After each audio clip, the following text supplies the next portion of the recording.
o aconselhamento bíblico noutético, ele se perdeu na história da igreja.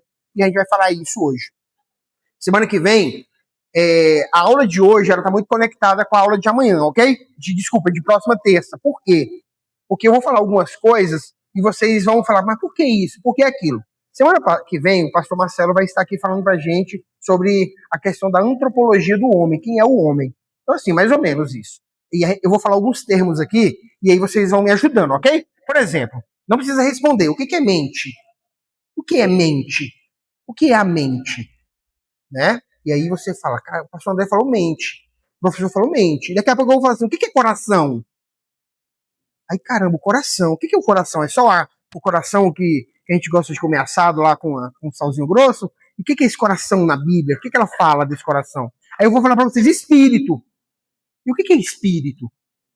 E aí daqui a pouco eu vou falar alma. O que é alma? Espírito e alma são a mesma coisa? Mente. O que é mente? Onde é que mente está entre o corpo e a alma? Pastor, eu aprendi que eu sou tricotômico, então eu creio em corpo, alma e espírito. Beleza. Não, pastor, eu sou de uma linha lá, eu sou da igreja Assembleia da Presbiteriana e meu pastor falou que eu sou dicotômico. Eu sou corpo e alma, corpo e espírito. Sou composto disso. E aí vai vir um maluco e vai dizer para você que você não é nenhum nada disso, que você é uma unidade total. Quem é você? Então, se a gente começar a falar de aconselhamento, a gente vai precisar muito disso. Por que a gente vai dar uma ré? Por que a gente vai começar, talvez, de trás? Porque a gente precisa contar a história desse negócio todo, onde que se perde, o que acontece, quais são os pressupostos. E segundo, que eu tenho para falar para vocês, com todo respeito, a gente não está aqui, talvez a gente vai falar do aconselhamento secular, ok? Que vem nas questões da psicologia. Mas aqui, em momento algum, a gente está falando de psicólogos, ok, irmãos? A gente não está magoando pessoas, porque são pessoas, a gente não vai aqui destratar pessoas, muito pelo contrário. Se eu fizer isso, vocês me chamam lá fora, pastor, o senhor foi muito ignorante, não pode falar desse jeito. E eu vou pedir perdão, tudo bem? Mas a gente vai falar de toda a estrutura, de como nasce toda essa coisa toda. Então, assim, a gente não tem aqui nada contra pessoas, muito pelo contrário. Pessoas são pessoas e precisam ser amadas e respeitadas. Hoje, no culto de oração que a gente falou de um homem que orou por uma cidade chamada orou por um povo chamado que estava em Sodoma e Gomorra. E só tinha um povo ruim lá. E estava intercedendo não só pelos bons, mas pelos ruins, para que Deus não matasse aquele povo. Então, assim, a gente tem que amar todo mundo, a gente gosta de todo mundo, a gente não tem esse negócio de raiva, não. Tudo bem? Aconselhamento nautético em J. Adams, cuidado bíblico, confronto amoroso e restauração. Fala um pouco de mim, rapidinho, para me apresentar para vocês. Meu nome é André, tá bom? Sou casado com a Adriana, cadê ela? Aquela morena bonita ali, que eu não sou besta. Casei com mulher bonita, só casa uma vez, né? Casar com mulher feia dá problema, né? Minha esposa me deu 4 filhos lindos, 4 netos. Sou pastor dessa igreja que vocês estão aqui vendo. Sou pedagogo com administração escolar, especializado em educação à distância pelo Projeto das Nações Unidas. Sou formado em teologia, com especialização em assessoria bíblica pela EST, no Rio Grande do Sul. Sou professor de grego bíblico, teologia do Novo Testamento e agora, o que eu mais amo e o que eu quero só dar aula é só isso, né? É aconselhamento bíblico. A minha pasta de pesquisa é onde eu estudo, é onde eu tenho me dedicado. Sou pós-graduado em estudo da sexualidade, sou conselheiro bíblico pela ABCB, que é a Associação Brasileira de Conselheiros Bíblicos, sou presidente do Instituto Casa do Pão, que a irmã Luzia está aqui, é uma das nossas conselheiras, a Cris, tem uma turma, e se você quiser entrar nesse projeto, venha para cá. É um projeto de aconselhamento bíblico, e aqui está ali o pastor Orlando Prata, que é o presidente do CERAP, Centro de Recuperação do Preso do Egresso, e ele está lá com 35 homens a 40, a Miriam está ali, que é gestora, marido dela, aquele homem lindo ali, careca, só é careca, mas é lindo. Joelson, pastor Joelson, Miriam, nossa querida, e eles são gestores ali, e a gente vai aconselhar aquela turma lá, né? Um sistema de aconselhamento online, então, quem quiser, se sentiu à vontade, pastor, eu quero fazer parte desse projeto, eu quero aconselhar. O CERAP é o Centro de Recuperação do Preso e do Egresso, lá eles trabalham com pessoas em situação de vulnerabilidade social, viciados em drogas, álcool, e pessoas que vêm do sistema prisional também, são os egressos, né? E é isso. Eu trabalho lá com Prata nas segundas-feiras, vou lá às segundas-feiras, né? Estou fazendo meu projeto agora de mestrado com o tema neurocentrismo e biologização do trauma, eu vou tratar de trauma, tá bom? Uma crítica epistemológica ao reducionismo neurocientífico do sofrimento psíquico. Estou falando rápido porque eu não gosto de falar de mim. Só para falar mesmo, tá bom? Aí a bibliografia que não passou, não? Vai passar aí? Tá com o microfone? Oi. Eu passo aqui ou passei? Então passa. Na bibliografia básica desse trabalho, eu peguei 150 slides desse tema e transformei nesse tema que nós vamos trabalhar hoje. Então, assim, não vou conseguir fazer tudo com vocês. Tudo bem? E começamos aqui. O que é o aconselhamento bíblico e onde que ele inicia? Ele acontece? Onde que ele vem? Né? E eu quero começar na Bíblia. Na Bíblia diz que o aconselhamento começa em movimentos grandes, em grandes grupos. Nós temos isso lá em Atos, capítulo 20. A Bíblia é um manual extremamente adequado para o aconselhamento. Ah, tá. Esses slides aqui, todos eles, no final aqui, eu vou mandar naquele grupo. Quem está no grupo, já está no grupo, glória a Deus. Quem não está, aquele rapaz de vermelho ali é o Johnson. Você procura o Johnson, me inclua no grupo. Todos os slides estarão lá nesse grupo, ok? Os professores vão dar aula e vão colocar lá. Pastor, posso usá-lo depois? Pode. É de uso público. Só muda tira o meu nome e coloca o teu. Tira o nome do professor e coloca o teu, tá bom? E não tem propriedade de nada, não. Tudo é de Deus e vocês podem usar à vontade. Então nós temos grupos grandes, né? No primeiro dia da semana, estando reunidos com o fim de partir o pão, Paulo, que devia seguir viagem no dia imediato, exortava-os. Prolongou o discurso até meia-noite. Versículo 8, havia muitas lâmpadas do cenáculo onde estavam reunidos. O aconselhamento acontece por meio da pregação, por meio da palavra de Deus. O que é o aconselhamento bíblico? O aconselhamento bíblico é uma pregação para uma pessoa. O que o pastor faz de forma pública no culto é um sermão expositivo, ele expõe a palavra na igreja para as pessoas. No aconselhamento acontece como? Acontece para uma pessoa só. Então, para você ser um bom conselheiro, você precisa saber pregar. Como assim, pastor? Você precisa ser um ótimo orador, um grande pregador? Não, você precisa pregar o evangelho. Você precisa saber as doutrinas, você precisa ser um bom leitor das escrituras, tem que ser um crente cheio de Deus para você pregar o evangelho, não é verdade? Você não prega, como é que você vai pregar algo que você não conhece? Então você precisa entender isso. E isso acontece na pregação privada. O aconselhamento bíblico ele é uma pregação privada. Você está ouvindo uma pessoa e diante daquele dilema você prega o evangelho para aquela pessoa. Tudo bem? Acontece em pequenos grupos, né? Atos 20, 20. E de vou ensinar publicamente e também de casa em casa. Para poucas pessoas também. Tudo bem? Individualmente, Atos 20, 31. Então, o aconselhamento ele acontece desde a igreja primitiva dessa dinâmica, né? Muita gente, algumas pessoas, talvez só uma pessoa, de forma individual, né? Em Hebreus 10, 24 e 25, consideremos-nos também uns aos outros para nos estimularmos ao amor e às boas obras. Não deixemos de congregar-nos, como é de costume de alguns, antes façamos admoestações e tanto quanto veja que o dia se aproxima. Gente, olha só, interessante isso aqui. E que curioso, né? O aconselhamento bíblico acontece em duas frentes. Entendam isso é muito interessante. Ele acontece de forma formal. Esse treinamento vai ensiná-los e capacitá-los a preparar e a estruturar um aconselhamento do início até o fim, ok? A gente vai tratar isso. As 3 últimas aulas vai ser só questões mais práticas. As 7 primeiras serão coisas mais teóricas para vocês ficarem joia. Você vai saber estruturar. Pastor, chegou uma pessoa comigo que está com depressão. Beleza. Como que eu vou estruturar esse aconselhamento? Eu estou com uma pessoa que está com síndrome do pânico, está querendo, inclusive, está com algumas ideações suicidas. Como é que eu vou resolver essa questão? Então, o aconselhamento ele vai te ensinar a estruturar nessa dinâmica do início até o fim. E aí, o aconselhamento ele vai acontecer nessa questão aí. Você vai iniciar, como é que eu inicio, qual é o primeiro passo, para onde que eu vou, o que eu falo, o que eu falo no segundo encontro, o que eu faço no terceiro, e agora, como é que eu faço? Eu estou com esse dilema, e agora? E é isso, o aconselhamento vai girar em torno disso, tudo bem? E a igreja acontece também de forma informal.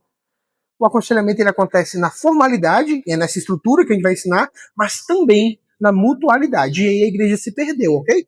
A igreja se perde quando ela para de se aconselhar na mutualidade da igreja, ou seja, o aconselhamento informal, é o aconselhamento do corredor da igreja, é aquele bom dia, aquele boa noite, o que está acontecendo, que você está triste, e a pessoa te liga, você conversa. E a igreja, nessa mutualidade que nós chamamos de aconselhamento informal, e acontece isso muito na sua igreja, eu tenho certeza. Quem é crente que sabe, e você conversa com a pessoa, e Jay Adams, né, é um camarada aqui, né, nós vamos ler bastante, e ele tem uma frase famosíssima, que toda conversa é uma conversa de aconselhamento.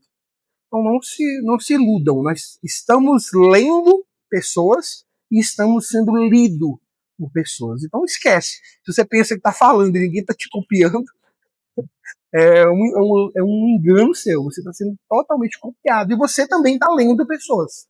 E essa leitura que fazemos das pessoas, muitas vezes nós absorvemos conteúdo dessa conversa. Né? Tem gente que talvez não está sabendo nada da guerra, mas a pessoa falou ali da guerra, que a guerra agora, a gasolina vai aumentar, e a gasolina aumentou, e não sei o que, daqui a pouco você está no trabalho. Ó, rapaz, a guerra lá, o negócio tá sério, viu, rapaz? A gasolina vai aumentar agora, vai para R$ 9. E você não leu nada, você não você recebeu um conselho ali, uma conversa, você aprendeu algo que você já está reproduzindo. E é assim a vida. Tudo bem? Onde começa o aconselhamento bíblico? O aconselhamento bíblico é antigo? Ele é novo? Para que vocês anotem o aconselhamento secular por meio do movimento terapêutico secular na psicologia, ele tem em média 150 anos, ok? É uma data mais prevista do qual a psicologia tem de idade, mas não é dela que nós vamos falar hoje, nós vamos falar do aconselhamento bíblico, ele é antigo. Esse material que eu tirei de um slide dos meus alunos da faculdade,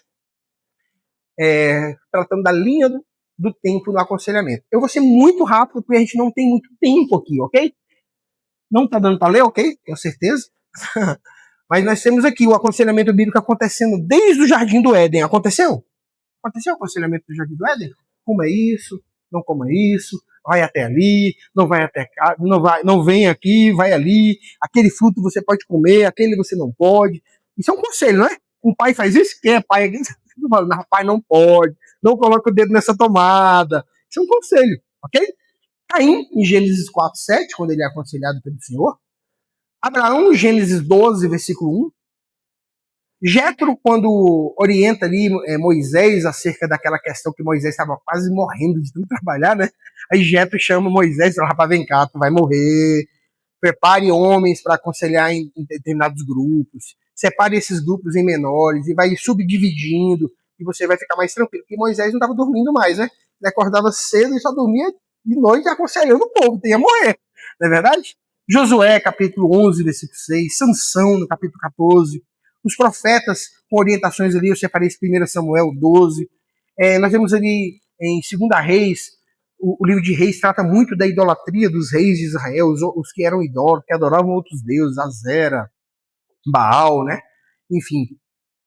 Salmo 1 é um tratado de aconselhamento poderoso, né?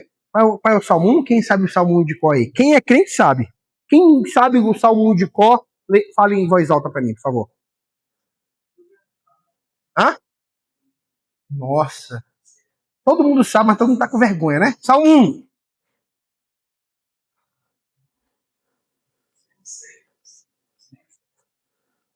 É um conselho. É um conselho isso? De Deus para com o povo? Rapaz, tu vai ser feliz sobremaneira, feliz demais, né, pastor Lucas? Se você não se sentar aqui, ok? E tem instruções. Vamos lá para frente? Deus ali orientando Isaías no capítulo 39. Eu vou tirar o óculos, eu só enxergo de perto sem óculos. Oséias 14:1. Jesus é um grande conselheiro ali no Sermão da Montanha, capítulo 5, eu separei o 44. Em Lucas, ali quando ele escreve Atos, capítulo 3, versículo 19. Então a Bíblia, a história redentiva, a história do aconselhamento, ela vem se evoluindo, vem acontecendo historicamente, não é verdade? Nós temos Paulo ali em Efésios, nós temos Paulo orientando Tito, nós temos Paulo orientando Timóteo, grandes conselhos em Tito, né? São cartas pastorais, como eles deveriam se comportar como pastores, como presbíteros, né? Fala às mulheres, falam aos homens. Então a Bíblia é um tratado gigantesco. E a gente vai para a igreja primitiva, né? Desculpa, para os pais da igreja, Irineu nos ensinando como expor a palavra, e Agostinho ali exortando o povo a entender o tempo, a dinamizar o tempo acerca do que Deus quer para nós. John Owen, né? John Owen, quando escreve ali a morte da morte, na morte de Cristo, nos ensinando acerca da cruz, a nos aproximarmos da cruz, a entender a cruz, a perceber a cruz, a entender a identidade. Muita gente fala, mas na minha opinião, ninguém falou tão bem sobre identidade como John Owen. Você quer entender? Vocês vão se deparar muito com pessoas no aconselhamento que tem problema de identidade, não sabe quem é. É crente há 30 anos, mas não sabe quem é. Você vai mostrar para ele os livros, a literatura de John Owen, ele vai, caramba, ele vai começar a perceber quem ele é de verdade em Cristo, né? Nós vamos ver aí esses homens chamados de médicos da alma. A igreja era a igreja do tratado. Quero fazer uma pergunta rápida para vocês. Dilemas são novos? Crises são novas? Porque você fala, não, pastor, mas hoje nós temos muito, o movimento secular ele é necessário, porque hoje os tempos são outros, os problemas são outros, as crises são outras, sim ou não? Já ouvimos muito isso, não é verdade? Hoje a população está sofrendo pra caramba, e muita gente sofrendo, de fato. A única diferença é que nós temos um volume numérico de pessoas na Terra muito maior do que era antes, ok? Mas tinha guerra, tinha estupro. As mulheres eram estupradas quando os maridos iam para a guerra, os soldados entravam e estupravam as mulheres. Tinha suicídio. O marido chegava em casa, a família morria e ele se suicidava. Pessoas eram desterradas da sua própria casa e expulsos do seu país, da sua pátria. Pessoas tinham vontade de morrer por conta de tudo isso. Tinha peste, peste negra, gripe espanhola, doenças, mortes, tuberculose, pessoas que eram que morreram. A gente fala, a Covid, beleza, teve aí a Covid, mas tiveram várias pestes antes que mataram, dizimaram a humanidade. Pessoas sofriam desde então. O sofrimento ele não é novo, ele é antigo. E ele sempre aconteceu. Vontade de se suicidar, pessoas nervosas, ignorantes, agressivas, pessoas que precisavam do evangelho para mudar o seu tom e o seu estilo de vida. Isso sempre existiu, sempre aconteceu. Hoje nós temos isso num número maior, num volume muito maior, porque a população mundial aumentou, ok, gente? Mas sofrimento. E quem tratava de todos os dilemas nessa história, de toda essa história da humanidade, foi a igreja. Foi a palavra de Deus. Foi o evangelho. Por meio de homens, crentes, piedosos e que manuseavam bem a sacra, poderosa palavra de Deus. De forma adequada, de forma pontual e cirúrgica para cuidar da alma do homem. Então, os dilemas da alma, eles não são dilemas novos. Talvez hoje nós temos nomes, nós temos descrições disso de forma muito maior hoje, não é verdade? Porém, esses mesmos dilemas, se nós fôssemos levar, eles existem. Depressão existe, não é um fenômeno novo. Síndrome do pânico, medo, culpa, desesperança sempre existiram no pós-queda. Tudo bem? E aí vem o iluminismo, século XVIII, né? Na Renascença também tem ali no século XV, XVI, XVII, a Renascença também já vem tirando isso, querendo tirar as escrituras, querendo tirar Deus da dinâmica do cuidado da alma, ok? E no pós-iluminismo, nós temos um movimento psicoterápico nascendo ali no finalzinho do século XIX, ok? E nós temos aí essa história de terapia nesses últimos 150 anos, com muitas produções acadêmicas, com muitos doutorados, com muitos PhDs, mestrados, pós-graduações, muito material, e isso tomou conta da sociedade. E a igreja, que foi contaminada por um discurso de separação do sagrado e do profano, ou seja, a igreja é sagrada, a academia, a faculdade é do diabo. Ok? Os irmãos saem desse movimento acadêmico, saem das universidades, param de produzir conteúdo acadêmico acerca do cuidado da alma, das questões metafísicas, das questões da alma, do coração, da mente, de tudo que Deus precisa tratar. E aí esse movimento toma uma nova força, cresce, e a igreja se afasta cuidando somente das igrejas locais, muito perdida com os avivamentos, coisas acontecendo no meio eclesiológico, e o cuidado pastoral, ou seja, o gabinete pastoral, ele é tirado para a igreja aumentar, porque pessoas estavam chegando, o avivamento estava acontecendo, e aquele cantinho onde o pastor senta para conversar com a alma, ele é destruído, ele se acaba, porque o que a igreja precisa crescer, não é verdade? E esse cuidado se acaba nessa dinâmica. Esse é um assunto que eu trato na universidade com os meninos, né? E aí a gente consegue desenvolver isso muito melhor. Aqui não conseguimos. Porém, o avivamento que a gente tanto gosta, né? O poder de Deus, essa coisa toda, ele foi de forma indireta responsável pelo abandono do gabinete pastoral, o crescimento, né? Essa sede de ser relevante na cidade, etc. J. Adams, década de 60 e 70, se levanta com um aconselhamento noutético, querendo trazer de volta esse cuidado da igreja em relação aos dilemas e crises da vida. E hoje, como é que está? Nós precisamos entender todo esse movimento e precisamos resgatar o modelo de aconselhamento noutético. Precisamos voltar. Ou seja, é uma pergunta. A Bíblia é suficiente para cuidar da alma do homem? Não precisa responder. A Bíblia tem ferramentas para cuidar dos dilemas do coração? E a gente está falando de alma e coração. A Bíblia tem ferramentas poderosas para cuidar da mente do homem e do espírito do homem, do corpo do homem. Enfim. E para isso eu preciso falar da teologia humanista. Pode mudar. Eu quero fazer aqui rápido um adendo para vocês entenderem uma coisa, tá? Tudo que eu falei aqui, Deus estava no centro, bem? Deus era o centro. Todo centro interpretativo, hermenêutico acerca do que se interpretar, de se olhar, de ver a vida, Deus ele estava sempre como a chave. Deus era a primeira chave que abria todo o movimento de interpretar e entender as coisas. Porque Deus era o centro. Deus é o centro. Mas esse povo, tudo que eles iam interpretar acerca de tudo, era Deus. E aí, daqui a pouco, a gente vai começar a abrir um pouco mais isso. Só que esse discurso de sai Deus e entra o homem, com esse óculos, essa cosmovisão de olhar Deus, vamos trocar por esse outro óculos e coloca o homem também nesse modelo? Só que isso não é novo, isso é antigo. Não se assustem. A teologia humanista é a teologia de Satanás. Pode um homem falar de Jesus 99% do seu sermão e pregar o evangelho, e falar de Jesus, falar da sua vida, morte e ressurreição. E toda honra e toda glória se dá a Deus, e pessoas no meio de tudo isso ainda tem um aleluia, um glória a Deus no meio de tudo isso.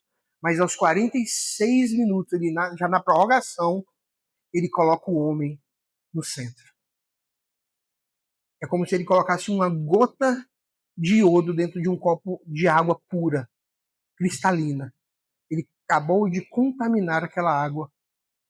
Ele acabou de colocar algo, ele sujou o sagrado, se é possível fazer isso. Ele errou o gol. É como se ele tivesse ali aos 47 minutos do segundo tempo e só faltava chutar pro gol. E ele chuta para fora. Por quê, pastor André? Porque lá no Éden começou a primeira pregação humanista. O primeiro discurso, o primeiro púlpito que foi levantado foi no Éden, no capítulo 3, versículo 1 de Gênesis. Eu quero que alguém abra rápido e leia para mim. Rapidamente. E o homem que tem uma voz de trovão, tá? Se a mulher também tiver uma voz de trovão aí. Leia rápido para mim. 3, 1. Pode ler. Aí, rapaz, calma aí. Que Bíblia é essa aí, varão? Rapaz, que Bíblia poderosa. Essa Bíblia é de crente, viu? Grande, viu? A rocha.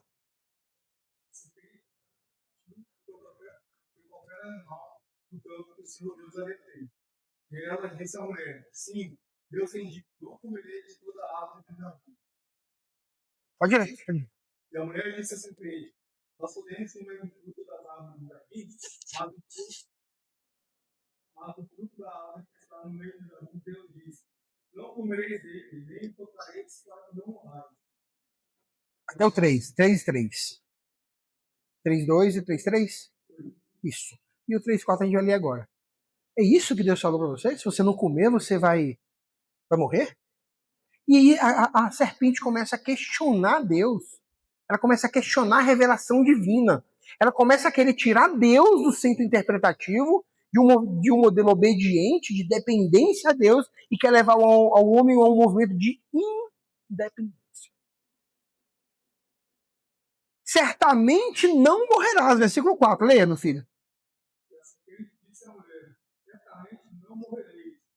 Deus está mentindo. É conversa.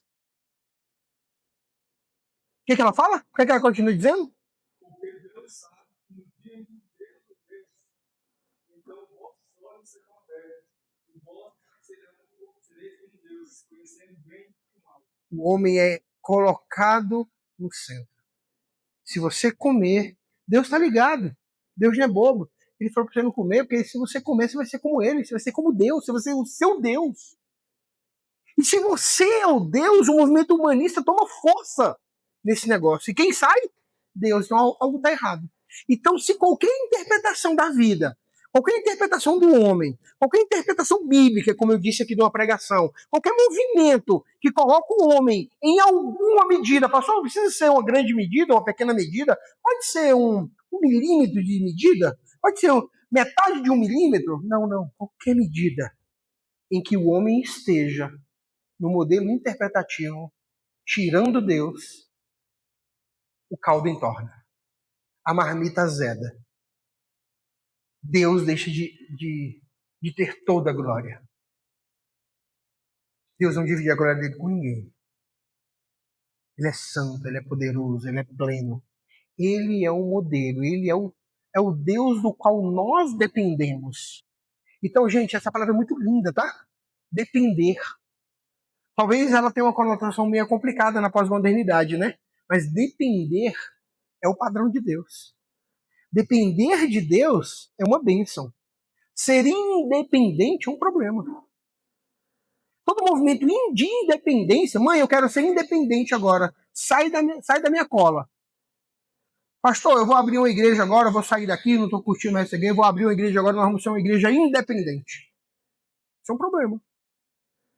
Eu vou ser uma pessoa agora independente. O pastor não vai mandar mais em mim, membro de igreja não vai saber mais da minha vida. Quero saber da minha vida. Eu quero ser agora independente. O movimento de independência é o movimento do Éden. É onde Satanás... Você vai talvez numa igreja de satanista, você não vai ver lá a galera levantando os dois dedos assim, em sinal de chifre. Você não vai ver músicas lá, Satanás, tu é lindo, nós te amamos. Ah, capeta, mas como o senhor é belo. A gente canta, né? Jesus, lindo, lindo, lindo é, né? Canta. Glória, glória, eu te dou. Jesus. Jesus vai cantar, lindo, lindo é Satanás. Glória, glória, nós te damos. Não vai. Todo o movimento satanista, ele quer que você só não adore a Deus. Que você seja independente. Que você busque a sua vitória, o sucesso. A resposta, querido, está dentro de você. Isso entrou para a igreja. Isso veio para dentro da igreja. A chave está aí. É só você ligar e virar a chave.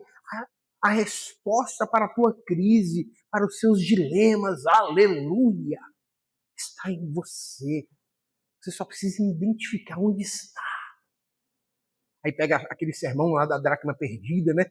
Aí inventa uma bagunça danada, não tem nada a ver uma coisa com a outra. Então aqui nasce o princípio humanista.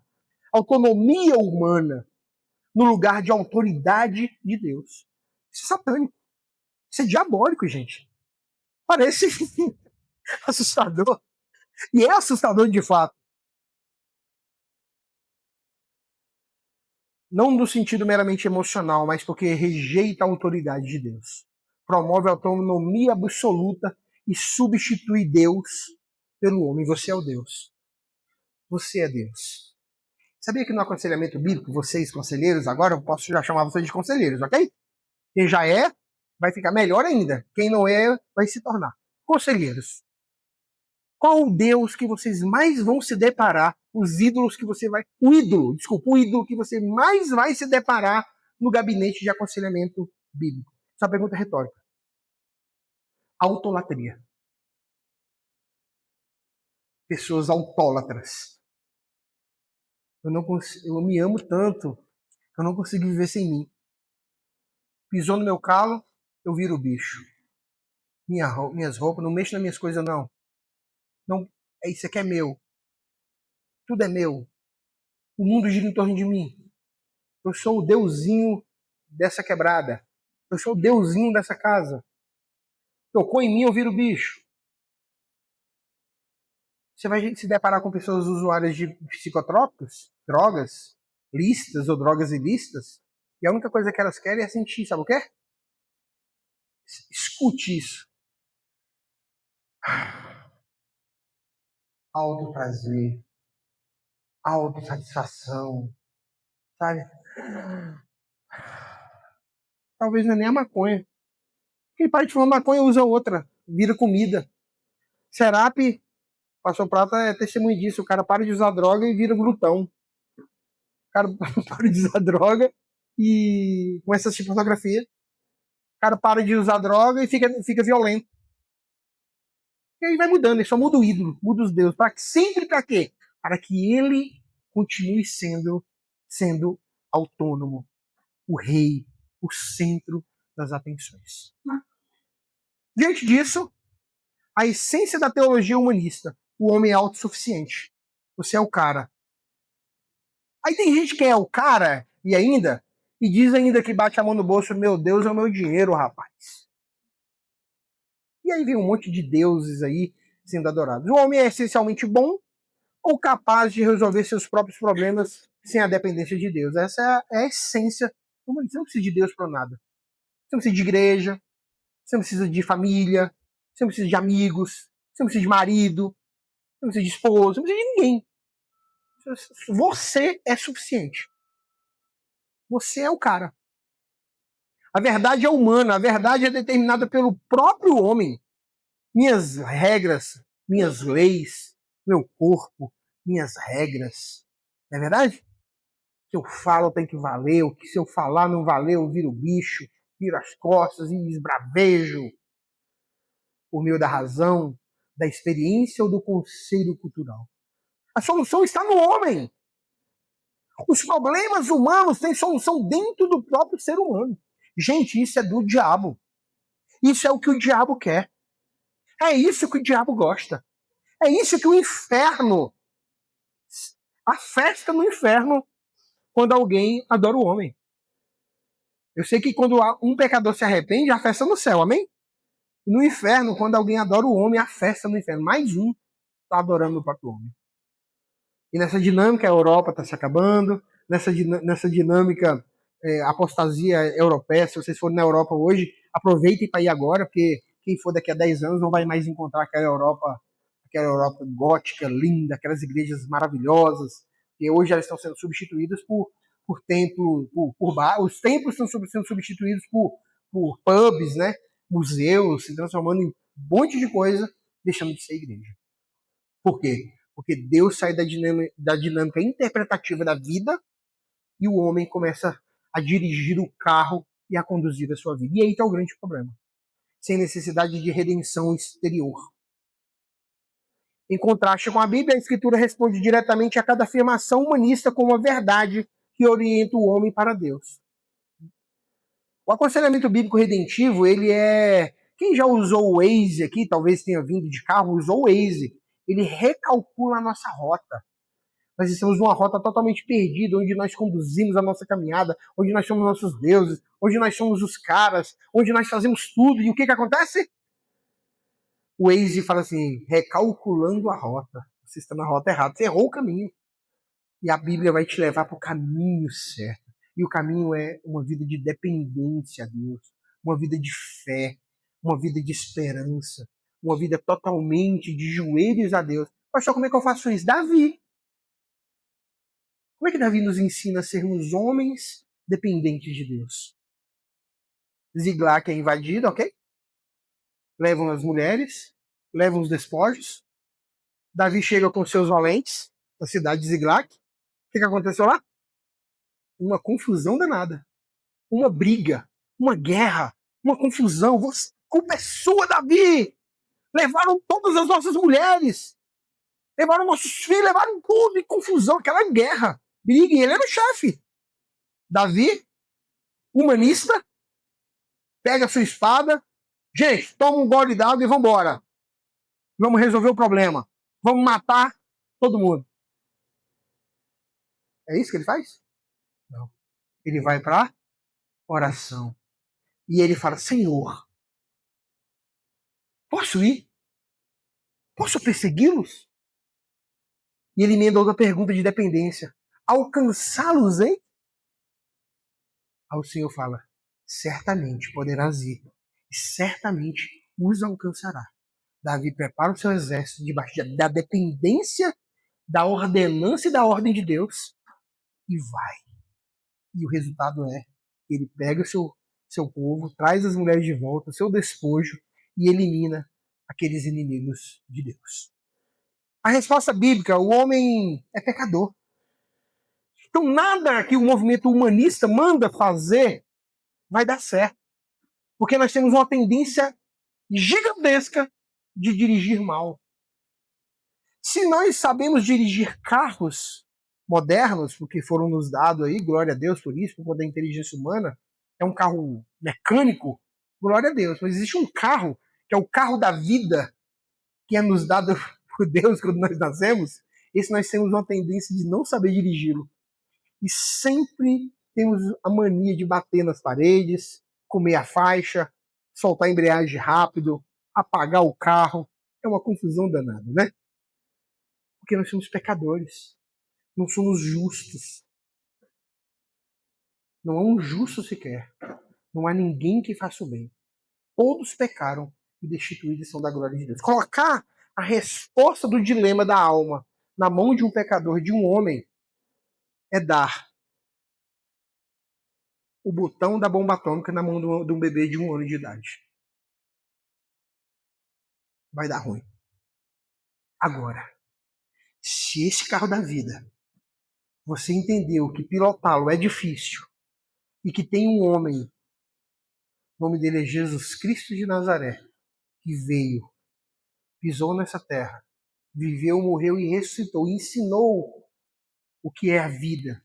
Ele nos ensina o que é conduzir a vida por meio de um manual extremamente adequado, que são as Escrituras. E ele fala, e você fala: Senhor, eu vou sentar aqui do lado do passageiro e o senhor pilota. Eu vou ficar dependendo dessa pilotagem do senhor. Eu talvez talvez na santificação, a gente não vai falar disso, mas na santificação tem uma sinergia, né? De santificação, eu oro, eu busco, eu leio e tal. Eu seria um bom ajudante. Mas quem pilota, quem conduz é o Senhor. E o movimento humanista, ele quer tirar isso. Ele quer colocar você dentro do seu carro, com um banco só, um cockpit, e só você pilota. Fique tranquilo, você vai arrebentar. Você é o cara, é um ótimo motorista. Você vai conduzir esse carro da vida de forma extremamente adequada. E o humanismo quer fazer isso, e não vai dar. Eu estava falando com uma membro aqui da igreja hoje que ela não pode ficar 5 minutos sem aconselhamento. Se ela ficar 5 minutos sem aconselhamento, ela faz besteira. Então ela tem que ficar de 5 em 5 minutos sendo aconselhada. O aconselhamento dela é formal, informal, informal, formal. Formal, e vai fazer, porque senão ela bate o carro.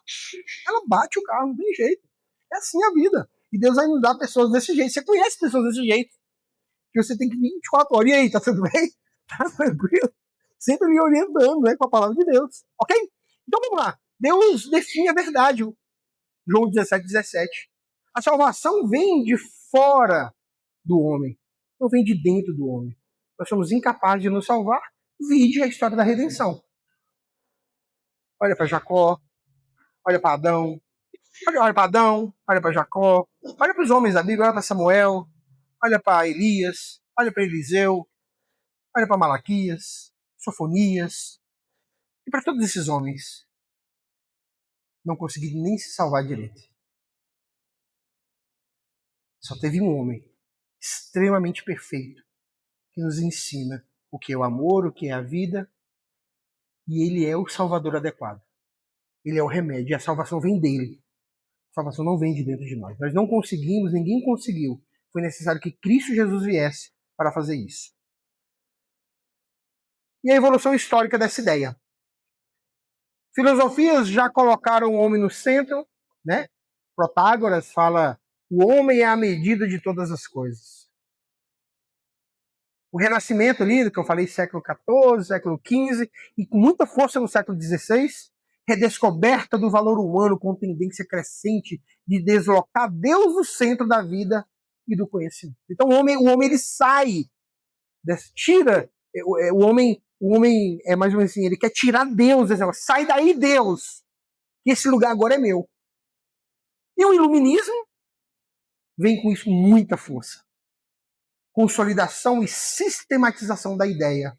Você agora pensa, rapaz. Não deixe que pensem por você. Esse negócio de Deus aí é fazer você de um robozinho. Esse negócio de dependência de Deus. Para com isso. Você é um ser pensante. Você precisa racionalizar os processos. Você precisa pensar. E parece que é bem bonito, né? Esse discurso no início, né? Só que, na verdade, a ideia não era levar o homem a pensar, era tirar Deus do pensamento. Isso acontece gradativamente, sistematicamente, e Deus vai saindo, e Deus vai saindo, e parece que o povo diz que Deus só existe dentro da igreja. E que tudo que tem por aí é o do diabo. O mundo é do diabo, e só a igreja é sagrada. E aí vem Kuyper, né? Gosto muito do Kuyper, não subscrevo tudo que Kuyper fala, mas Kuyper fala: não existe 1 milímetro da face da terra que Deus não diga é meu. Tudo é de Deus. Né? Resultado: o homem passa a ser visto como autoridade final, juiz da verdade e agente da sua própria redenção. Você consegue. Se você não consegue, eu vou te ajudar, como homem. Com qual manual? Vamos criar um manual. Os pilares do iluminismo. Tá aí. Onde a ideia ganha forma sistemática. Exaltação da razão humana. A razão substitui a revelação, tá, irmão? Ou seja, a minha mente substitui a revelação divina como fonte última de conhecimento e autoridade moral. Tira a Bíblia. Não preciso mais da Bíblia. Não leiam mais a Bíblia. Não precisa. Você não precisa da Bíblia. Você precisa da palavra de Deus. E aí, como eu disse aqui, os grandes pensadores, os grandes teólogos, né, que nasceram na igreja, produziram na igreja, cresceram na igreja, e nós teríamos vários nomes aqui para citar, né, se saem da cátedra, saem das cadeiras da academia, e isso é ocupado por homens ímpios que não amavam a Deus e que tinham esse pensamento enraizado de que o homem era suficiente. Sabia que a igreja parou de fazer arte? A igreja parou de fazer arte. A igreja parou de participar da cultura. A igreja parou de fazer ciência. A igreja parou de falar de agronomia. A igreja parou de glorificar a Deus em todas as esferas da vida. A gente parou de conversar com a ciência. A gente parou de conversar com a política. E quando conversamos com política, é como ímpio. É recebendo rachadinha, é uma confusão ali com o deputado, é um cargo comissionado que eu tenho que devolver tanto. É uma confusão danada, né? Então, assim, né, eu pulei. Rejeição da revelação divina. A Bíblia deixa de ser vista como autoridade final, autonomia moral e progresso humano tomam o seu lugar. Nomes importantes, né? Immanuel Kant, autonomia da razão. Rousseau, o homem naturalmente bom. Tá vendo que o homem ele começa a ser esse Deus? E para que vocês precisam entender isso? Porque isso acontece historicamente. E a igreja vai perdendo seu espaço. A palavra de Deus vai perdendo o seu ambiente. E a Bíblia, que é suficiente para cuidar dos dilemas da alma, fica escantoada. E eu começo com um novo modelo terapêutico. Quando é uma frase famosíssima, tá? De um aluno de Freud, que é Jung, né? Vamos criar uma nova terapêutica. A terapêutica evangélica, ou seja, a terapêutica cristã, está falida. Criemos um novo modelo terapêutico para o cuidado da alma. E aí começa toda uma conversa que nós vamos fazer no segundo tempo. O pastor, o conselheiro, você, conselheiro, você vai ter um tratamento com a pessoa. E aí aquela pessoa chega até você e diz o seguinte: conselheiro, eu tô com muita raiva das pessoas, eu odeio pessoas, eu não consigo me relacionar com pessoas, eu tenho ódio de pessoas, eu não consigo caminhar com pessoas. Nossa, eu sou crente, eu vou pra igreja, eu sento lá na última cadeira, quando acaba o culto eu já entro no meu carro e vou me embora, eu não quero papo com ninguém, eu não gosto de gente. Eu tenho um problema sério, não consigo me relacionar com pessoas. Você, como um bom conselheiro, vai olhar para as escrituras, né, irmãos, e vai dizer assim: a Bíblia tem 2 mandamentos. Amarás a Deus de todo o teu entendimento, de todo o teu pensamento, de todo o teu coração, ok? E o segundo mandamento? E amarás o teu próximo como ele vos amou. Meu filho, meu amigo, minha amiga, você vai dizer para ele, você tem um problema sério de cumprimento do segundo mandamento. Quando você tem raiva de pessoas, você está quebrando uma estrutura de segundo mandamento, ou seja, amar o próximo. Você está com dificuldade, está com um problema sério. E agora você está com um problema muito maior. Qual é, meu conselheiro? Você é mentiroso. Porque a Bíblia diz que aquele que diz que ama a Deus e odeia o seu irmão é mentiroso.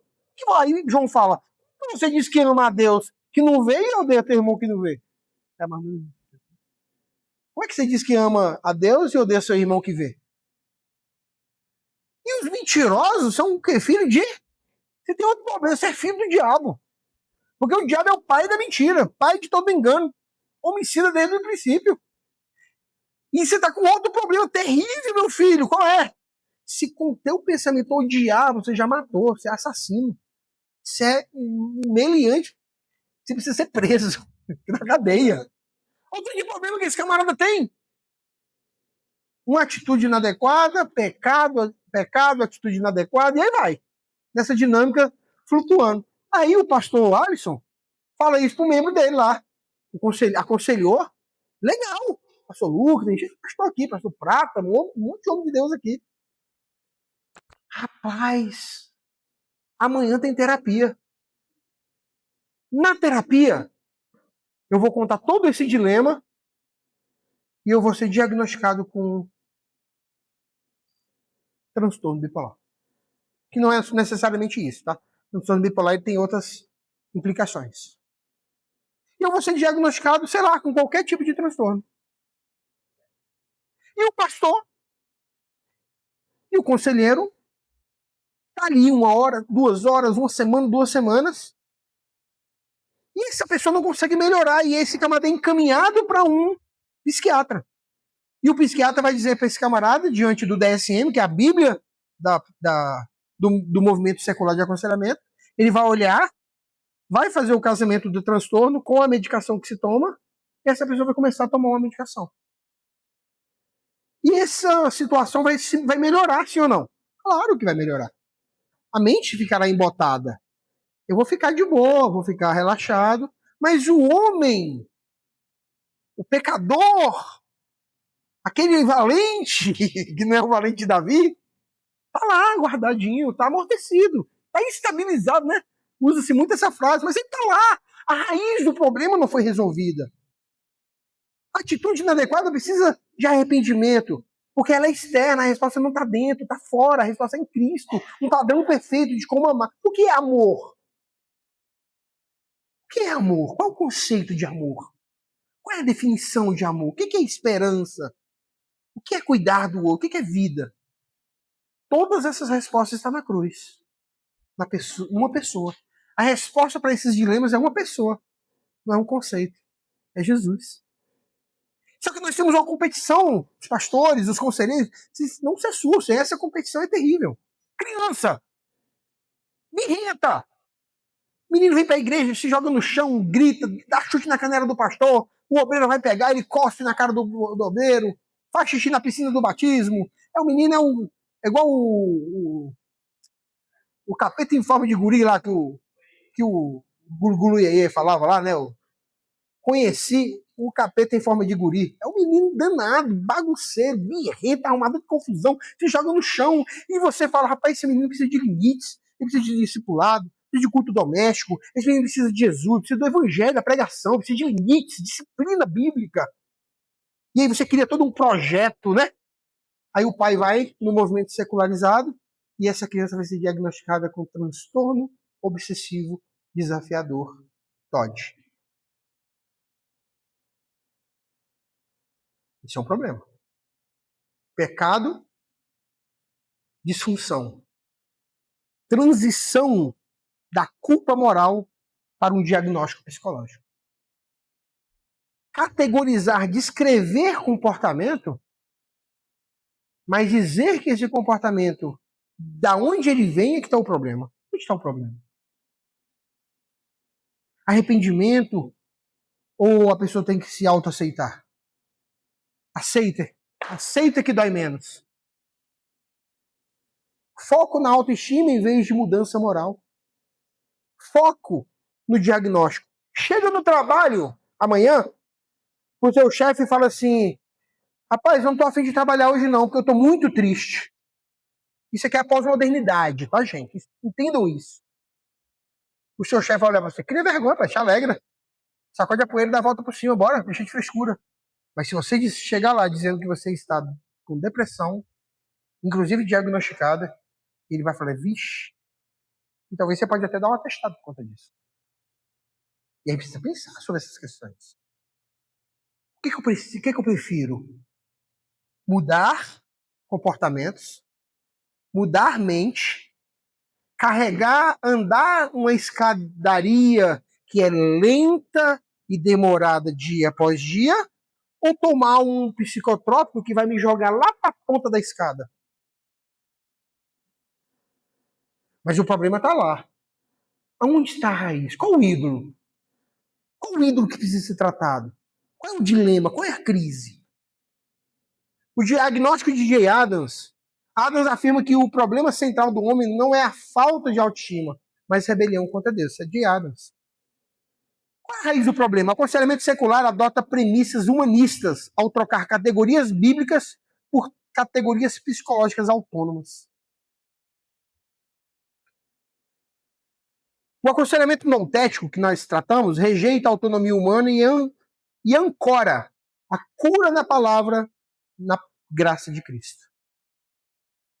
Eu, pastor André, pastores aqui que fazem aconselhamento, tenho convicção disso. Nós vivemos milagres todos os dias. Pessoas voltando a andar, voltando a enxergar, voltando a ser gente de novo, sem precisar de nada, somente a palavra de Deus. Unicamente a palavra de Deus. Pelos meios de graça. Oração, leitura, jejum, comunhão, ceia do Senhor, batismo, oração pública, oração privada. Ferramentas poderosíssimas capazes de tratar a pessoa de dentro para fora. Nós somos o povo que gostamos de tratar de fora para dentro. Quer ver um exemplo, gente? O irmão Jairo.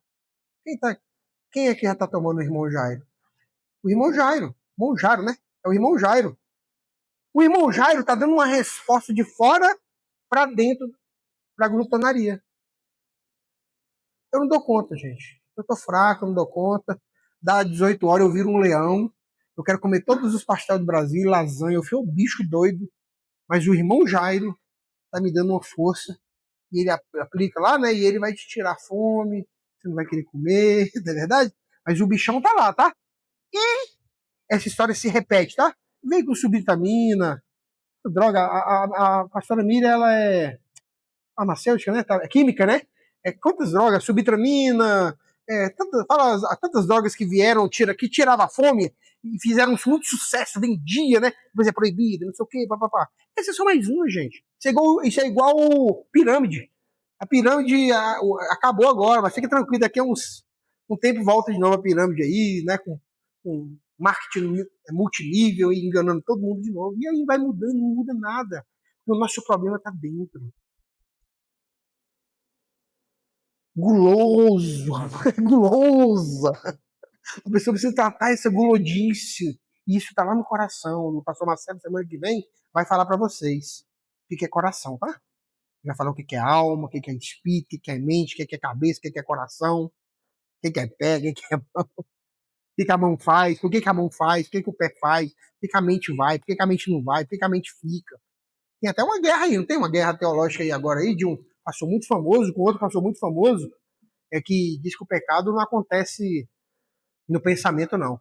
Que a homossexualidade só acontece se a pessoa tem pensamentos pecaminosos, não é pecado, né? Homossexuais não é pecado, só é pecado se tiver o ato em si. Quebrando toda a estrutura do evangelho e da antropologia humana. Nós somos como uma máquina, né?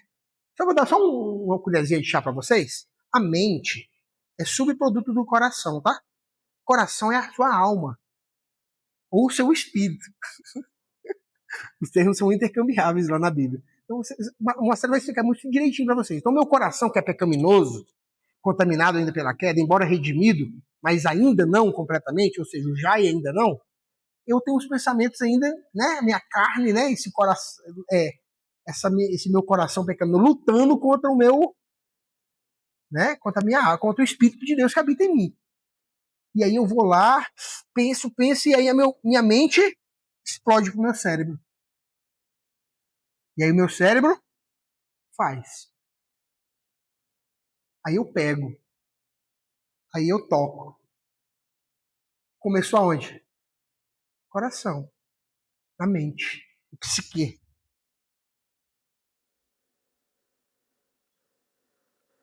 Tem muita coisa. A mentira do Éden é a resposta do Evangelho. A mentira original, você pode viver sem Deus e ser como Deus. Uma mentira simples que reorienta toda a existência humana ao redor de si mesma. Desenvolvimento histórico. Da antiguidade ao iluminismo, irmãos, a ideia de se sistematiza. O homem substitui Deus como centro de tudo. Então, se você for num ambiente psicoterápico, psicoterapêutico, e a resposta está em você, esse é um movimento humanista. Pastor, e o integracionismo? Segura, daqui a pouco a gente fala. Integrar a fé, aconselhamento não ético com psicologia. E agora? Pode? Dá? Quer? É legal? A gente consegue? Vamos falar disso daqui a pouquinho. A resposta do Evangelho: o homem não precisa se exaltar, precisa ser redimido em Cristo. A salvação vem de fora do homem, pela graça, não pelo potencial interior. A redenção é em Cristo. Não há redenção vindo de nós. Tem filmes aí, na Netflix, vários filmes com o título Redenção, e essa redenção é o cara que consegue alcançá-la. Não existe redenção, não. Ele pode fazer justiça própria, que é como trapo de imundícia, mas ele não se redime. O humanismo começa lá no Éden, como eu disse, e o Evangelho responde desde lá. Toda teologia que coloca o homem no centro define a verdade de si mesmo e busca a redenção interior. Repete a proposta da serpente. A cosmovisão cristã bíblica inverte esse movimento. Deus no centro, sua palavra como autoridade e Cristo como único redentor. Posso falar uma coisa sobre sofrimento para vocês, rápido? O que é o sofrimento? Quem gosta de sofrer aqui? Ninguém, né? Ninguém aqui é masoquista, né? Ninguém aqui adora sofrer, ninguém. Mas só que desde o momento que nós nascemos, nossa vida é uma vida de sofrimento. Primeiro porque nós envelhecemos dia após dia. As células vão crescendo, vão se desenvolvendo, e a gente vai ficando mais coroa, começa a pintar uma brabinha, o cabelo começa a cair, o nariz começa a descer, a orelha começa a crescer. Na verdade, o homem fica feio quando fica velho, né? E ele vai ficando com a orelha grande. Cresce a orelha, o nariz cai, vai ficando. Isso é sofrimento. Isso é um sofrimento celular. É verdade? A vida é um sofrimento. A mulher sofre, o homem sofre. A nossa vida é uma vida de sofrimento. Se a vida fosse uma vida só de vitória, ou seja, só de picos, seria um problema. Que seria pico em cima de pico. Subindo picos. E uma vida de picos, não é verdade? Só que a vida não é uma vida de picos. A vida é uma vida igual o eletrocardiograma, né? Sobe, desce, sobe, desce. A vida é uma vida cheia de altos e baixos. Se nossa vida fosse só de alegria, isso não teria graça. Porque só se aprende no dilema, só se aprende na crise. Só que nós somos programados pela modernidade a não sofrer. E o discurso é: pare de sofrer. Não pode ter mais dor de cabeça, logo tomo dipirona de 1 grama.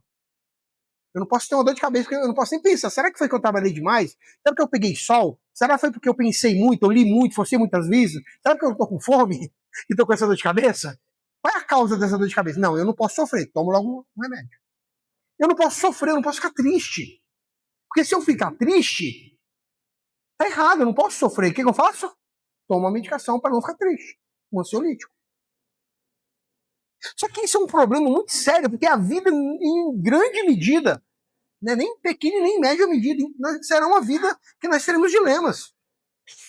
Primeiro, gente, ninguém da nossa família vai ficar para semente. Quem tem irmão aqui? Levanta a mão, rapidinho. Quem tem 2 irmãos? Pronto. Você tem 2 irmãos, você mais 2, né? Pronto. Um de vocês vai enterrar os 2 irmãos. Um dos 3 vai ter que enterrar os 2. E o último vai ficar sem ninguém para enterrar ele. Daqui a 80 anos, não vou falar nem 100 anos, ninguém que está aqui pisando na face da terra hoje estará mais aqui. Todos morreremos. Até as crianças, vou falar 100 anos, 100 anos. Até as crianças que estão lá no HRT agora nascendo, daqui a 100 anos estarão mortas. Então a vida de fato é uma vida de sofrimento. Só que nós precisamos entender que o sofrimento ele não dita a caminhada cristã, mas a resposta que nós damos à crise, ao luto, ao desafio, às crises, dilemas, decepções, traições, raiva, ira e etc, etc. Pode passar para o próximo? E o aconselhamento no-tech, onde é que entra em tudo isso? Ele é resgatado. E ele precisa ser resgatado. Porque ele sempre funcionou e ele funciona até hoje. Se você pegar uma pessoa que tem uma crise, seja ela qual for, irmãos. Ah tá, deixa eu abrir um parênteses aqui rápido, porque parece que a gente está tratando tudo aqui, né? Alma. Por isso que eu estou dizendo que a nossa aula aqui, ela não fecha um pacote que precisa da outra aula, da próxima aula. Mas quando eu falo de cuidar, do cuidado da alma, dos dilemas da alma, das crises de dentro de você. Pastor, meu braço quebrado, vai no médico. Quem cuida do braço quebrado? Né? Se você quebrar sua alma, como é que faz? Tem como remendar a alma? Quem é que criou a alma? Quem é o autor da alma? Quem é o arquiteto da alma? Hã? É Deus? É Deus? Ele criou a alma? Como é que ele cuida disso? Com as ferramentas que ele deixou para cuidar. Com o alimento que ele deixou para comer. A comidinha que ele deu para a igreja comer. Nós chamamos de meios de graça. Para tratar desse dilema. Vai curar? Não sei. Mas vai responder melhor. Vai parar de sofrer? Não sei. Mas vai responder melhor. Vai entender o sofrimento como pedagógico, não como um fim em si mesmo. Porque o choro pode durar uma noite, mas a alegria vem amanhecer. Isso é promessa de um Deus imutável. E se eu sou crente e acredito nisso, isso muda tudo. O seu sofrimento ele pode estar acontecendo. Vem pra cá, estou contigo. Vou te aconselhar. Mas vai acabar. Esse sofrimento seu tem um começo, um meio e um fim. Ele não vai ficar para sempre. Esse dilema nós vamos aprender a lidar com ele. Essa cruz nós vamos aprender a carregar. Nem que a gente tem que colocar 2 rodinhas nela para carregar essa cruz. Vamos dar um jeito de carregar essa cruz, mas nós vamos carregar. Esse é o dilema da vida. E o sofrimento, ele faz parte dessa vida. Faz parte desse... E a igreja tem esse discurso de parar de sofrer. Não vai parar de sofrer. Mentira. Não vamos parar de ter dilemas, crises e desafios. E todas as vezes que eu tiver um, e eu embotar, embotar o meu cérebro, ok? Eu tô com um problema sério. Doutora Mairi vai dar uma aula para vocês que não é doenças mentais, tá? É doenças cerebrais. Existem pessoas com doenças cerebrais. Não existe doença mental. Ela vai provar isso para vocês que não existe doença mental. Por que não existe doença mental? E essa doença precisa ser tratada com medicação. Se você tem uma doença na mente, e aí diante do que o Marcelo vai explicar para vocês, vocês vão entender e vai abrir a mente de vocês, o remédio que eu dou para minha mente é o evangelho. A minha alma, o meu coração ou o meu espírito. Você vai entender tudo isso. Você que é tricotômico, você que é dicotômico, você que entende como unidade total, vocês vão ter que resolver isso aí na cabeça de vocês. E primeiro a gente não sabe nem quem nós somos. Como é que eu vou tratar uma pessoa que eu não sei quem ela é? A gente vai ficar falando em inglês, né? Down to high, point to high, que eu não sei nem para down to high, nem para to high. Quem é tu? Sabe nada, não sei nem quem tu é. Por quê? Porque não entende o homem, não sabe quem é o homem, a natureza do homem, de que ele foi criado, da onde que ele veio, que papo é esse, que espírito é esse, que nepreste é esse, que ruaca é esse, que é ruaca, que é nepreste, que é bazar, e aí vai indo. Vou entender qual é o pensamento judaico acerca disso, o que a Bíblia fala disso, o que eu aprendi que me falaram que é. Então, nós temos problemas. E aí eu vou tratar o meu sofrimento, e aí os médicos hoje, eu estou lendo um cara muito famoso, um médico muito bom, Maté Labor, ele fala que o maior problema da medicina hoje é não entender a antropologia humana. E muitos médicos que estão entendendo o que é o homem, antropologicamente, a um olhar cristocêntrico por conta das escrituras, estão conseguindo ter resultados mais positivos nas medicações do corpo.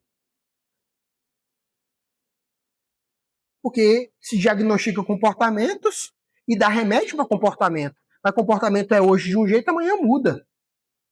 E agora, como é que eu faço? Temos que cuidar disso, nós precisamos pensar nisso, nós precisamos começar a meditar nisso. A abordagem O fundamento bíblico para o noutético, gente, é a abordagem baseada na convicção de que as escrituras são plenamente suficientes para tratar as necessidades da alma humana. Tá bom? Então nós vamos nos deparar com pessoas que vai fazer uma ressonância magnética, que tem marcadores biológicos, que tem exames adequados, tem processos enzimáticos feitos extremamente mostrando ali que a pessoa tem um distúrbio, um problema e tem marcadores biológicos para uma doença. Essa pessoa precisa tomar medicações. Só que se a indústria farmacêutica vivesse por conta dessa turma, ela era pobre. O que eu preciso? Eu vou diagnosticar comportamento e vou medicar comportamento. Aí eu vendo muito e é o que é a indústria farmacêutica. Tá com sono? Toma esse. Tá dormindo muito? Toma esse. Tá sem sono? Toma esse. Tá acordado demais? Toma esse. Tá com raiva? Toma esse. Tá tremendo? Toma esse. Tá com medo? Toma esse. Tá triste? Toma esse. Tá eufórico? Toma esse. E aí se tornou uma indústria em volta de tudo isso, muita gente ganhando muito dinheiro. Estados Unidos está bem na frente da gente nessas denúncias, mas a gente está muito atrás, porque a gente tem medo, né? Tudo que a gente tem medo. Então hoje é tudo medicado. Comportamento virou doença. Isso é um problema seríssimo. Comportamento virou doença. E a disputa é desleal. Do grego, noutético é admoestar, corrigir, que é um nouteteo, corrigir, instruir com a proposta específica de promover mudança na vida através da palavra de Deus. Confronto, o aconselhamento bíblico que utiliza o confronto amoroso através da verdade para conduzir o aconselhado à maturidade em Cristo. Colossenses capítulo 1, 28, admoestando, né, a todo homem. Romanos 15, 14, capaz de vos admoestardes uns aos outros. Próximo. Pilares do aconselhamento em Jay Adams, tá? Jay Adams é o cara que traz o noutético, que traz esse grito de volta à igreja, né? Mais do que apontar falhas, é a fidelidade e a verdade com compaixão. O confronto bíblico é um ato de amor necessário para indicar o pecado e a conduzir ao arrependimento. Eu fiz um diagnóstico aqui, não fiz? Da pessoa que tem raiva de pessoas? Não fiz? Não é daquele jeito, tá? Não é daquele jeito que eu fiz aqui, não. Tudo isso é feito gradualmente, cadenciadamente, sistematicamente no gabinete. E você vai diagnosticando isso e leva a pessoa a entender qual é o dilema. Gente, aconselhamento bíblico noutético trata a nível de coração. Por quê? Porque o evangelho é a religião do coração. Jay Adams, ele fala que o centro dinâmico da vida é o coração. Mas não é o coração poque-poque não, gente. É a sua alma. É o teu coração, é o teu espírito, tá bom? Vocês vão entender isso mais pra frente. Vocês vão aprender esse três, Deus quiser. Vai ficar todo mundo alinhado com isso aí. Então, assim, toda vez que você estiver aconselhando, você precisa identificar qual o ídolo. Não vamos falar do aconselhamento, não? Qual o ídolo do seu coração? Qual é o seu ídolo? Quem está sentado nesse coração aí? Não responda, pelo amor de Deus. Posso fazer uma pergunta? Não respondam. Uma pergunta para você identificar ídolo do coração. O que você mais tem medo de perder? O que você mais teme perder? Você perder hoje assim, meu Deus, eu não consigo viver sem isso. Algo que você estaria até disposto a pecar para fazer, escondido, denuncia um ídolo do coração. Se você estiver disposto a pecar, a fazer escondido, mocado ali, denuncia um ídolo no teu coração. Qual o ídolo do teu coração? Isso no aconselhamento, a gente vai ter que descobrir. Com muita conversa, com muito amor, com muita piedade. E aí você vai pegar histórias da Bíblia e vai colocar, vai jogar luz em cima, e vai olhar para a pessoa, e vai abraçar a pessoa, e vai chorar com ela, vai sorrir com ela, vai se alegrar com ela, e ela vai crescer em conhecimento. E o mal que aflige o coração dela vai ser tratado. Porque, além de tudo, nós estamos tratando do coração da pessoa. E o aconselhamento é coração. Pastor, o problema dessa pessoa é médico. Manda pra medicina. Vocês vão se deparar com um monte de gente que o problema dela são vitaminas. Hoje, gente, nós estamos com uma geração com deficiências terríveis, gigantescas de vitaminas. Mulheres. Vocês, mulheres, hoje, tem mulher tudo zoada aí porque não tem vitamina D, vitamina Q, vitamina K, G, C, Z, T, L, M. Não. Precisa tomar as vitaminas, precisa se suplementar, precisa procurar um nutrólogo adequado. Chega lá, tomou a medicação, equilibrou tudo, fica zero bala, porque o corpo, essa unidade aqui, que é uma unidade psicossomática, depende desse corpo. É uma conexão. O problema é que estão dando medicamento, comidinha, para a pessoa errada. Quer ver? Quer ver? Um exemplo. Um exemplo rápido. Tá com câncer. Acabou de receber um diagnóstico de câncer. Você vai sair do hospital como? Ihu! Tô com câncer, galera! Passa no Batata aqui no Bandeirante, compra uma caixa de foguete. O que foi, rapaz? Teu time ganhou? Não, tô com câncer. Faz isso? Não, vai vir choroso, ou chorosa, né? Chorando, meu Deus, que câncer. E isso vai te dar uma tristeza profunda, um problema sério. Por quê? Porque seu corpo está conectado com sua alma. Ok? Mas aí eu vou lá, faço os exames, faço uma cirurgia, faço quimioterapia, radioterapia e saro. Resolveu o problema. Volta a ficar feliz. Em outra medida, recebi uma má notícia, estou com o coração triste, estou amargurado. Recebi uma notícia que morreu um parente querido, que eu amava muito, uma pessoa que eu queria. Você vai soltar foguete, vai ficar alegre, feliz? Não. Seu semblante vai? Aí vai vir uma dor de cabeça, você vai chorar, vai ficar amargurado. Isso aí pode te dar uma dor no estômago, uma fraqueza. Você vai deitar, você vai querer ficar deitado ali. Não é verdade? Isso passou. Sua alma foi se acostumando com aquilo. Você passou pelo luto, conseguiu lutar com aquilo. E luto é isso, eu luto. Você tá no luto, você tem que lutar com aquela dor. Se você abafar aquela dor, o luto vai ficar para sempre lá. Eu conheço pessoas que têm 20 anos com o luto. Não ultrapassou o luto. Por quê? Porque ela não lutou. E eu não estou sendo insensível. A gente tem que dar respostas pro luto. Tem que chorar o luto, tem que passar pelo luto, tem que gritar o luto, tem que se pisar ir lá no cemitério, lá vai no cemitério, chora lá no túmulo, chora.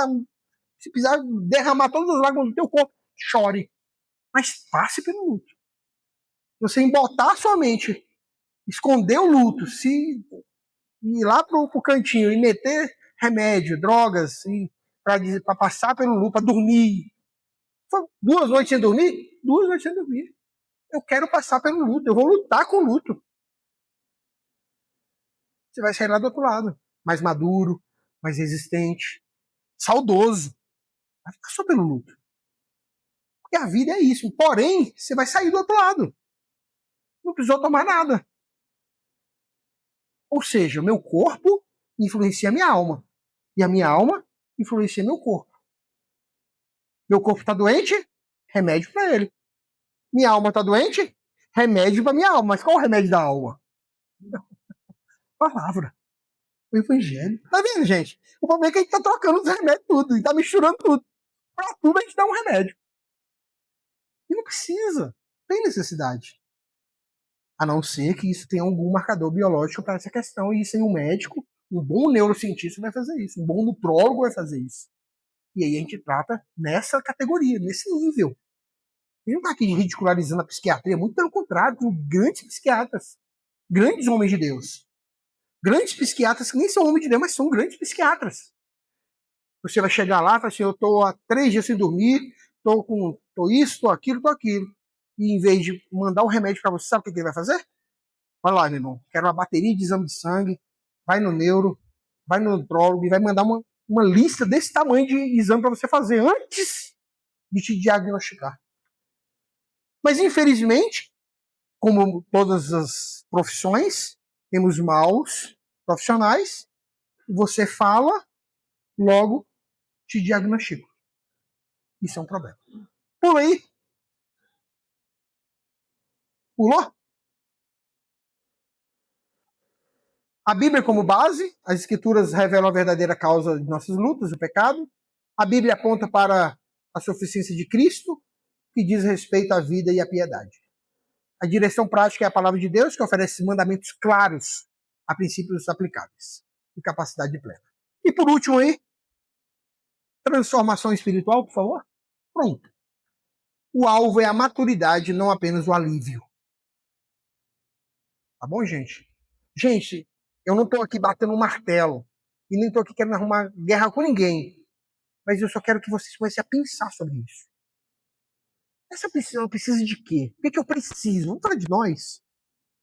Eu abafo o caso ou eu resolvo esse dilema? Ou o problema me consome ou eu vou pra cima dele? Ou o leão me come ou eu dou pelo menos umas 2 mordidas na orelha dele? Eu faço um enfrentamento ou fico paradinho?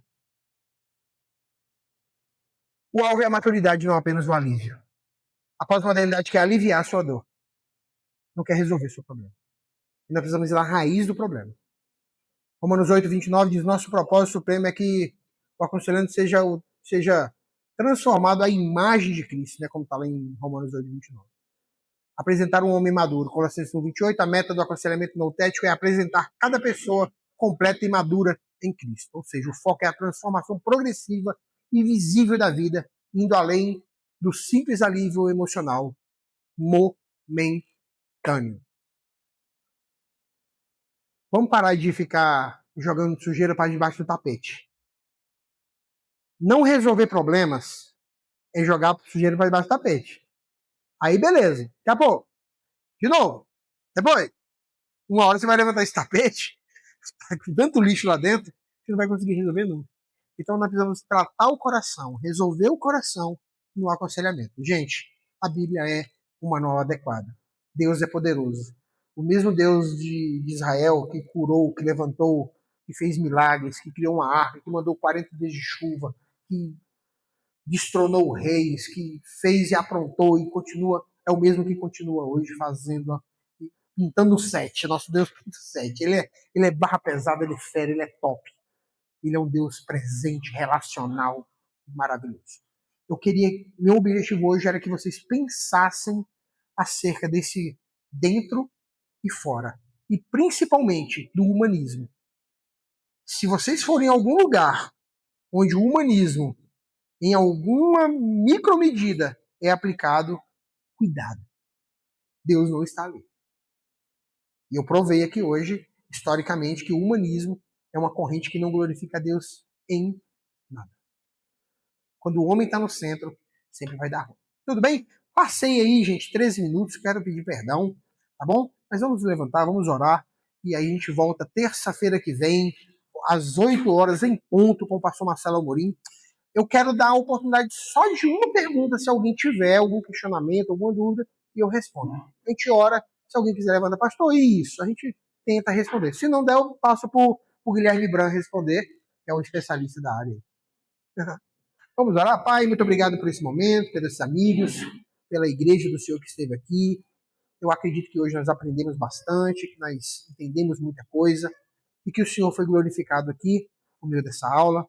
Que o aconselhamento noutético faça-nos pensar, Pai, acerca de nível de coração, do que nós precisamos tratar no nosso coração. Que todos os vínculos do coração agora, Pai, começam a ser perceptíveis em nossos aconselhamentos, em nossas conversas com as pessoas. Leve esses irmãos queridos para casa, debaixo das tuas asas poderosas, livra do acidente, do incidente, e que eles cheguem em casa em segurança para ir trabalhar amanhã para a tua glória. Assim eu te louvo e te agradeço em nome de Jesus. Amém e amém.